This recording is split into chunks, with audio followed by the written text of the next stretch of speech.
O plano de demissão voluntária anunciado pela Prefeitura de Pindamonhangaba começa na próxima quarta-feira. De acordo com a administração, os interessados devem comparecer aos recursos humanos para protocolar o requerimento. A adesão vai passar por uma avaliação do secretário da pasta onde o servidor trabalha. O objetivo da medida é atrair os cerca de 160 aposentados que têm tempo de casa, salários altos e que continuam trabalhando. Em 12 estados do país, Norte e Nordeste, as ligações feitas por orelhões, telefones fixos ou celulares não estão sendo cobradas. É que, de acordo com uma determinação da Anatel, a operadora responsável pelos telefones públicos só pode cobrar pelos serviços se mantiver pelo menos 90% dos aparelhos funcionando na localidade. E nesses estados, a regra não está sendo cumprida. Orelhão. Muitas crianças e adolescentes nunca ouviram falar. Eu não sei o que é um orelhão. Os adultos conhecem e já usaram, mas tem tempo que muitos não fazem ligação de um desses telefones públicos. Tem muito tempo que eu não uso um orelhão. Há uns 10, 12 anos, no mínimo. Tem mais de anos. Tem bastante tempo que eu não uso um orelhão.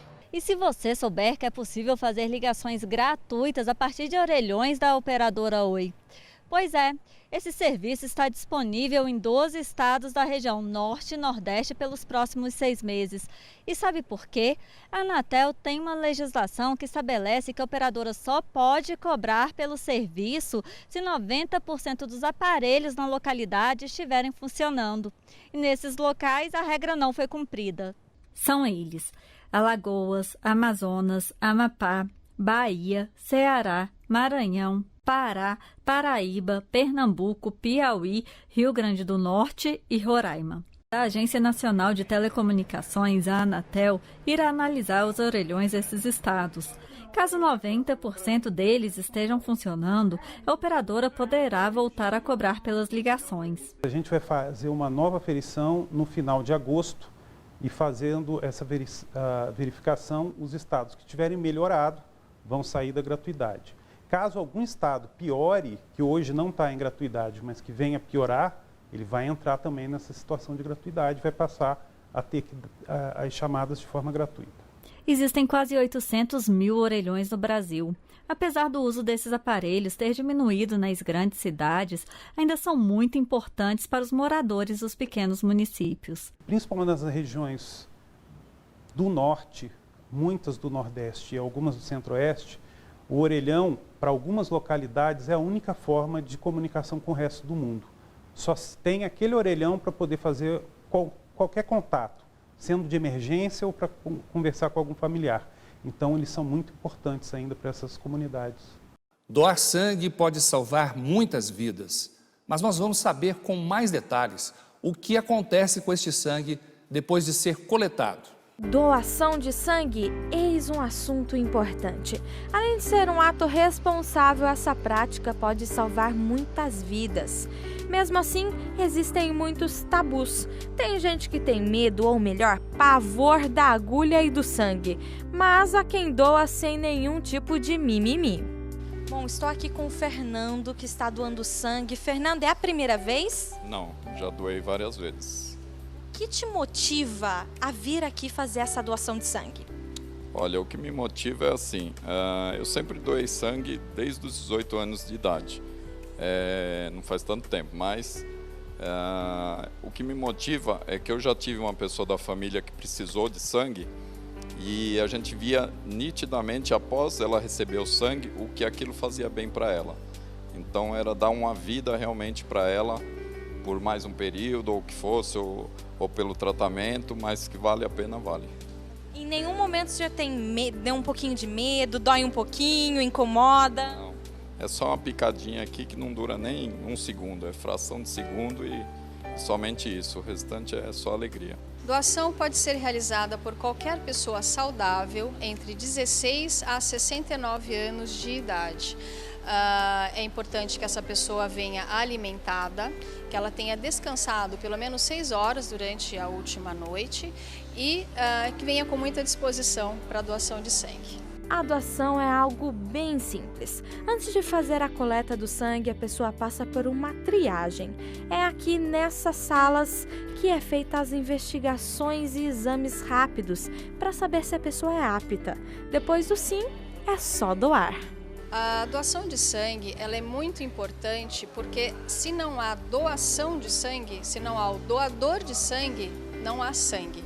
Não existe outra maneira de se conseguir o sangue a não ser através da doação de sangue. Mas depois de encher essas bolsas de sangue, para onde vai tudo isso?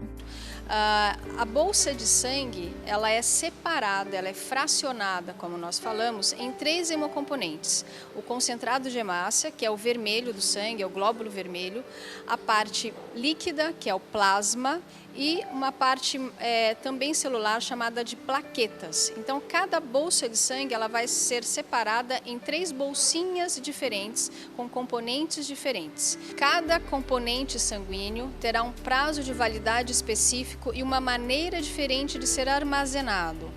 O concentrado de hemácia, então o glóbulo vermelho, ele tem uma validade de cerca de 35 dias. Dependendo da bolsa onde ele é coletado, ele pode ser armazenado até 42 dias, mas a média é de 35 dias. E ele fica numa geladeira específica para o concentrado de hemácias, com uma variação de temperatura mínima entre 2 graus, máximo de 6 graus. Já a plaqueta, ela tem uma validade apenas de 5 dias. E ela fica num agitador, ela fica balançando para que ela não fique agregada, para que ela não fique endurecida. E o plasma fresco, congelado, que a gente chama, ele vira um picolé. Ele fica realmente endurecido, congelado, e ele tem uma validade de 1 a 2 anos.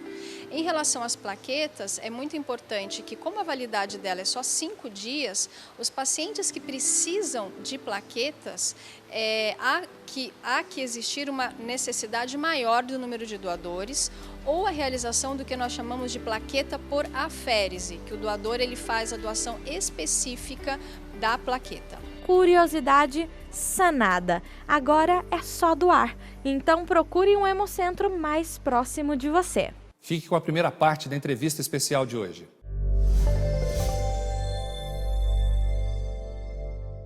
Hoje o nosso tema é liderança feminina. Muita gente não se conforma com a posição em que se encontra a mulher no mercado de trabalho, mas para quem acompanha essa luta, como eu acompanho, a mulher já teve um crescimento muito grande. Imagine você, telespectador, que eu acompanhei quando menino, um anúncio comercial da Decasa. Dizia o seguinte: na Decasa a mulher compra sozinha. Veja você, mulher para poder fazer compra tinha que estar com o marido a tiracolo, né? Nós vamos falar hoje sobre isso com a Mariana Marco, que é detentora de uma empresa famosa aí por fazer desenvolvimento profissional, colocação no mercado de trabalho, para avaliar esse processo. Tudo bem, Mariana? Tudo bem, muito obrigada pelo convite. Eu fico muito feliz da gente poder abordar um tema, porque eu não me conformo de até hoje a mulher ganhar menos do que o homem. Pois é, eu também não. Por que isso acontece ainda? É preconceito ou porque o homem deteve muito tempo essas posições de comando e talvez, quem sabe, possa ser até uma característica do sexo, essa coisa de mandar, de estar à frente? Ou é preconceito puro? Então, existe uma questão cultural, né, que fez com que a gente chegasse numa posição como essa.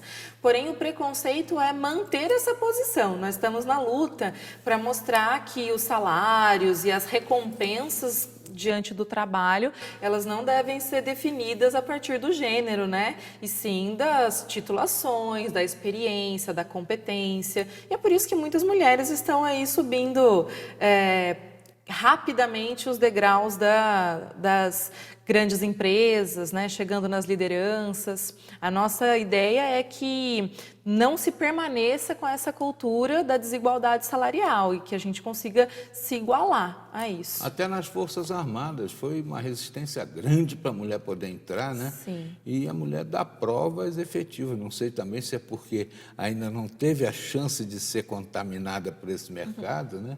mas das provas de honestidade, de seriedade. Nós temos aqui o exemplo da Coronel Nicolucci, comandante da Polícia Militar aqui da região, né, do Vale, que é uma pessoa muito festejada aí pela tenacidade. As mulheres, nós mulheres temos excelentes exemplos de posições de comando sem se deixar corromper, né? Tem um propósito aí bem forte no mundo do feminino. Isso é bem interessante de ser analisado, inclusive.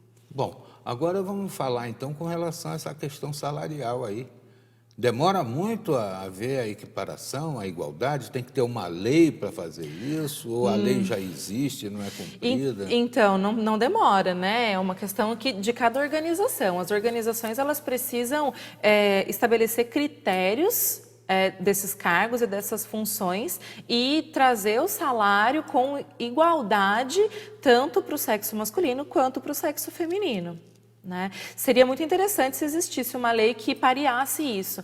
Porém, a questão cultural é muito mais forte do que a legislação, porque os critérios eles acabam sendo subjetivos. Então, se a gente não tiver um cuidado de ensinar e mostrar para as mulheres e também para os homens a necessidade da equiparação salarial, esses critérios subjetivos tornam, mais uma vez, o homem na posição de ganhar mais. Subjetividade, está vendo, telespectador? Ela abordou aqui o tema de uma forma muito importante, porque eu posso chegar e dizer que a função tem que ser X, porque o homem faz não sei o que e tal, e essa variável vai permitir que se burle até uma legislação, né?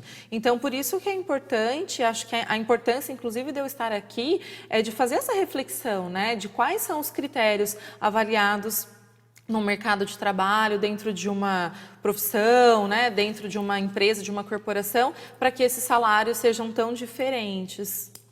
Hoje a gente percebe, né, que existem mais mulheres do que homens, que existem mais eleitoras do que eleitores. No entanto, tem até um jargão, diz que mulher não vota em mulher. Pois é, a gente está nessa busca, né? Há umas semanas atrás eu tive uma conversa com uma pessoa falando exatamente disso, quanto o machismo também está arraigado nas próprias mulheres, né? Em achar, em acreditar que o homem tem mais força, mais poder, mais competência para gerenciar uma cidade, um país. Então é importante que a gente faça essa reflexão, que a gente coloque para as outras mulheres, para o mundo como um todo, né? Qual é a real importância da mulher no espaço, no mercado de trabalho, a força que ela tem. E sim, mulher pode votar em mulher, com certeza. A gente teve um exemplo recente de uma presidente da República que logo de cara quis mudar a expressão, presidenta. Exato. E aí muita gente falou que era presidenta, né? Agora, ela faz com que se diminua a condição da mulher. As experiências políticas onde ela estava inserida não favoreceram o comando feminino que ela podia ter, né? Inclusive, alguns dizem que quem estava no comando não era ela, né? Ela era uma figura feminina, poste, né? apenas, né?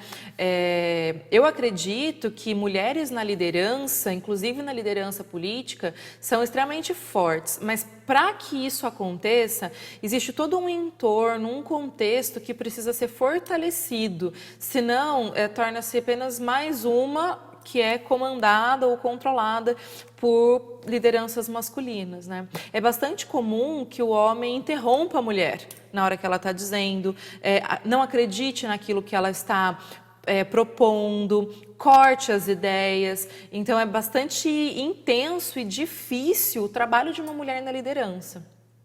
Aqui você não foi obstruído em momento nenhum. Não, por isso eu me sinto à vontade.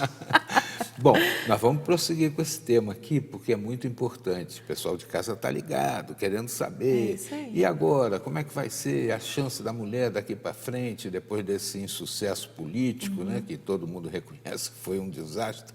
E acaba de acontecer um desastre, né? Em Roma, ela começou a fazer um pronunciamento, chegou no meio da fala assim, esqueci o que eu estava falando. Pois é. Negócio de maluco isso, a gente já volta sobre esse tema. Liderança feminina, eu aposto nela. Não saia daí.